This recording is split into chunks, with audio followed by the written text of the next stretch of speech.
In previous history-based videos, I've referenced two documentaries in particular. One, Life on the Limit, and Grand Prix, The Killer Years.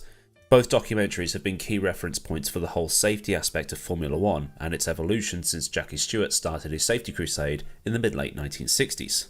In the former of those two documentaries, available on iTunes if you're interested, Damon Hill mentions that following the war there was this whole new thing about going out and pushing the boundaries. Going out and doing daring things in amazing machines like the Royal Air Force, the Luftwaffe and the US Army Air Force had done during the war.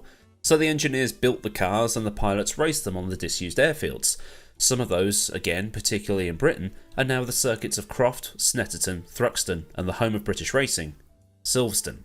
But racing happened before everything shut down for the Second World War, and some of the drivers who raced pre-war were conscripted or were otherwise involved in it.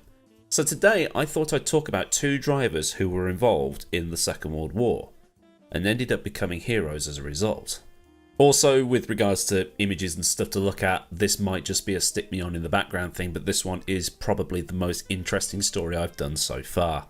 William Grover Williams is a name you might recognise if you've ever looked at the winners list for the Monaco Grand Prix, because he was the first one, winning the Triple Crown event in his Bugatti 35B, and he beat Rudolf Caracciola. I think that's how it's pronounced. There might be some dodgy pronunciations throughout this video, but I'm really trying.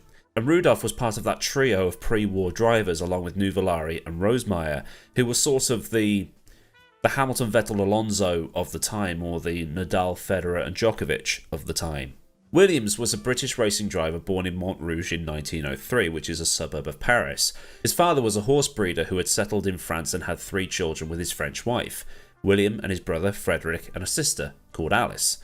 It wasn't until they moved to Monaco that his desire to be a racer became evident. After acquiring a motorcycle at the age of 15, he began racing it under the pseudonym of W. Williams because he didn't want his family finding out it was him.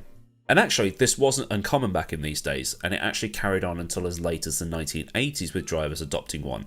So I've put some on your screen as just a bit of bonus information and stuff to make you go, ooh, that's interesting. A.N. Other was Jackie Stewart. Jean-Pierre Rive was Jean-Pierre Jabouille. Jacques Bernard raced under the name Jackie X, which loosely translates to Jackie X, with X being how his father signed off motor journalism articles. Yuki Yavaleto became JJ Leto, but only so it was easier to say.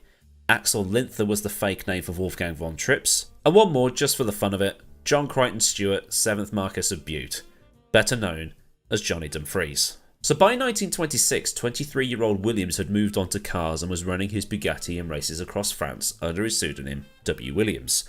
In 1928 he won the French Grand Prix, and in 1929 became the first ever winner of the Monaco Grand Prix. In 1931 he'd win the Belgian Grand Prix at Spa, but by the latter part of the 1930s his career had been on the decline. The plan was to settle down with his wife and do something else with the time he had left on the planet. But then the war broke out. So bonus history lesson. At the outbreak of the Second World War, the Germans went on what was called the Blitzkrieg Offensive, where the Wehrmacht and other German armed forces absolutely blitzed themselves on something called Pervitin or Panzerschokolade, stormed into places like Poland, the Netherlands and Belgium to quickly and effectively take over before any resistance and counterattack could be mounted. In the May of 1940, the Germans arrived in France, and by the 25th of June, the French had surrendered, by which point Williams and a couple of friends from his racing days had fled across the Channel to join the Royal Army Service Corps. Due to being fluent in both French and English, he was to be part of the Special Operations Executive, or SOE, to become, for all intents and purposes, a spy. SOE was the combination of 3 existing organisations. Created in the July of 1940, it was under the command of the Minister of Economic Warfare, Hugh Dalton, and Churchill had said to him, "Go and set Europe ablaze." The group was tasked with espionage, propaganda and raiding, using the IRA as a model, and as a result the group gained the nickname the Ministry of Ungentlemanly Warfare. And again, thanks to being bilingual, Williams was sent back to France to help the French resistance, where he teamed up with an old friend, Robert Benoist, who was also a pre-war racing driver. And this wasn't just a small thing either. This organisation had about 13,000 members, of which around 3,000 were women. Benoist was older than Williams, having been born in 1895 in Paris. Benoist had also served in World War I as an infantryman, but then became a fighter pilot for the Armée de Air, where he would later become an instructor.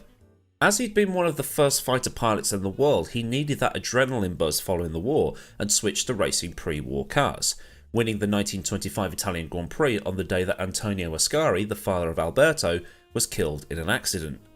He would also win the 1937 24 Hours of Le Mans. And like Williams, Benoist drove for Bugatti, winning the San Sebastian Grand Prix in Spain in 1928. And also, like Williams, Benoist had been trained by SOE for operations in France to help fight the Germans. He and Williams, along with a third racing driver, Jean-Pierre Wimille, were parachuted into France. And one thing that is known about all this is that Williams' codename throughout these operations was Sebastian. Operation Chestnut focused on Williams supplying the resistance with weapons and building up a sabotage network, and he was chosen specifically to do this because between him and Benoist, they had a lot of influential connections in Paris, thanks to their days as racing drivers. Williams would live in Paris with his wife, and would pass himself off as a local. Can't find out what his backstory as a job was, but part of me hopes that he was just a simple tailor. If you know, you know. One of Williams' cells was successful in blowing up Citroen's factory in Paris to stop the Germans using it as a tank or aircraft factory to make it easier to ship stuff across the channel as part of the aborted Operation Sea Lion. But things started to unravel as another operation, Prosper, got found out in the July of 1943 after letters were found on a Canadian SOE agent at a roadblock. Williams' handler was captured and the Gestapo started doing their investigation, arresting the Prosper leaders. Their names being Francis Sutil, no relation to Adrian, and Andre Burrell, a female SOE officer. And there was also a third agent called Gilbert Norman, who was their radio operator. Thanks to the intercepted letters, the Germans were now able to pretend to be the Canadian agents, either John McAllister or Frank Pickersgill. And the Germans were able to impersonate the Canadians because a French radio operator had accidentally given away how to give coded messages. In all, 167 agents in Prosper were arrested. The trail led back to the home of Benoist. The Gestapo arrested Benoist at his house and were in the process of transporting him for interrogation when he managed to jump out of the back of the van and run into the French countryside.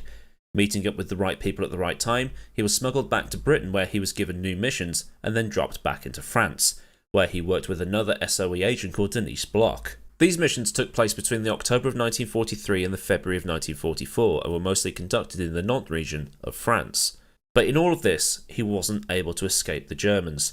On the 18th of June 1944, he was arrested again. Williams had also been arrested by the SS, but this had happened on the 2nd of August 1943, as with Sutil. Williams was tortured by the Gestapo in their Paris HQ, but neither Williams or Sutil gave up any information, and records recovered post-war say this.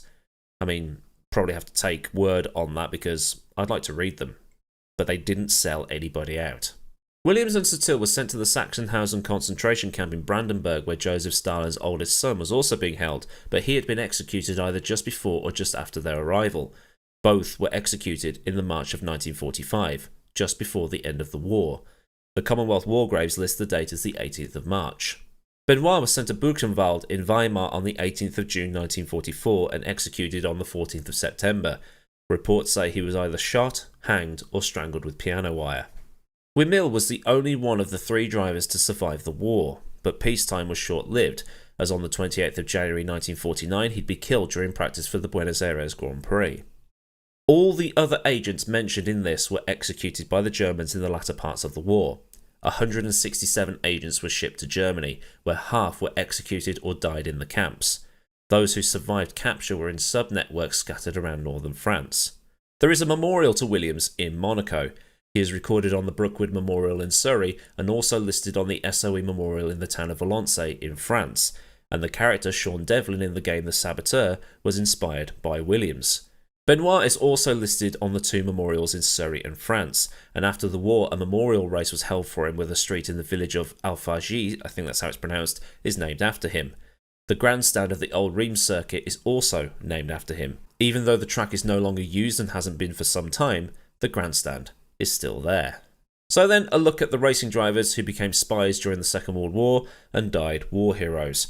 If this has been an interesting version of Storytime, then do like the video so I know it's been of use to you. And if you think others would be interested, do share it around. And obviously if you want more and you're not already, get subscribed with the bell on so you never miss out. Massive thanks to the kind folk of Patreon for the continued support, and if you want to help at a more personal level, you can do so by hitting the link in the description, where there's also a link to Discord and to socials and other bits and pieces. Well, there's super thanks if you just want to do a one-off tip. So until next time, I've been Millward. Have a great day wherever you are, and goodbye.